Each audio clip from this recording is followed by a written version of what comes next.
मराठी गौरव भाषा दिन महान साहित्यिक कुसुमाग्रज यांच्या जयंतीनिमित्त साजरा होणारा हा दिवस. नमस्कार.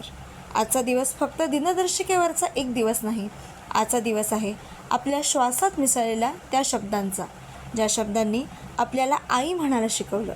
27 फेब्रुवारी मराठी गौरव भाषा दिन. ही भाषा फक्त संवादाचं साधन नाही, ही भाषा आहे आपल्या अस्मितेची ओळख. छत्रपतींच्या पराक्रमाची गर्जना, संतांच्या भंगातील अध्यात्म आणि सामान्य माणसाच्या जगण्यातील साधेपणा. ह्याच भाषेत शेतकरी आपल्या मातीशी बोलतो, ह्याच भाषेत आई लेकराला अंगाई गाते आणि ह्याच भाषेत आपण अन्यायाविरुद्ध आवाज उठवतो. आज इंग्रजीच्या स्पर्धेत, ग्लॅमरच्या जगात आपण मराठी बोलताना कधीकधी संकोच करतो. पण लक्षात ठेवा, ज्याला स्वतःच्या भाषेचा अभिमान नाही, त्याला स्वतःच्या अस्तित्वाचाही अभिमान नसतो. भाषा टिकते ती शासनाने नाही, तर आपल्या रोजच्या वापराने. घरात, बाजारात, शाळेत, कार्यालयात. आज ठरवूया, मराठी लाजण्याची नाही तर मिरवण्याची भाषा आहे. बदलापूर न्यूजच्या